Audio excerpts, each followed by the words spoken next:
একদিন আমাদের আবারও দেখা হবে। সেদিন তুমি আমাকে দেখে চমকে উঠবে আর ভাববে এই তো সেই মানুষটা, অথচ কতটা পরিবর্তন হয়ে গিয়েছে। কিন্তু আমি তখন তোমাকে এক পলক দেখে ঠিক আমার গন্তব্যে চলে যাব। সেদিন আর আমি পাগলামি করব না। তোমাকে দেখার জন্য, তোমাকে একটা নজর দেখার জন্য প্রাণ বলে আমি সেই চেষ্টাটা করব না। আমি চলে যাব, আমার নিজের গন্তব্য ধরে আমি চলে যাব। তখন তুমি হয়তো স্থির হয়ে যাবে আর ভাববে মানুষটা এত তাড়াতাড়ি বদলে গেল কি হবে। অথচ আমি জানি যে তোমার জন্য কতটা বছরের পর বছর আমি কষ্ট পেয়েছি, কতটা অবহেলায় আমি আজকে পরিবর্তন হয়ে গিয়েছি।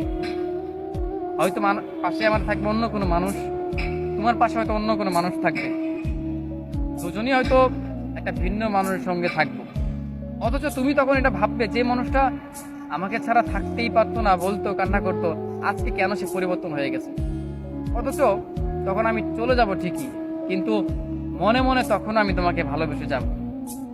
শুধু বাহির থেকে আমি পরিবর্তন হয়ে গিয়েছি, আমি তখন আর থেমে থাকবো না। তখন আমার গন্তব্যে আমি চলে যাব। তখন তুমি আফসোস করবে মানুষটাকে এতটাই অবহেলা করেছি যে আজকে মানুষটা ঠিকই পরিবর্তন হয়ে গিয়েছে। আর যেই মানুষটার জন্য এই মানুষটাকে আমি অবহেলা করেছি, এই মানুষটা মোটেও আমাকে ভালোবাসে না, মোটেও এই মানুষটার কাছে আজ আমি সুখী নই।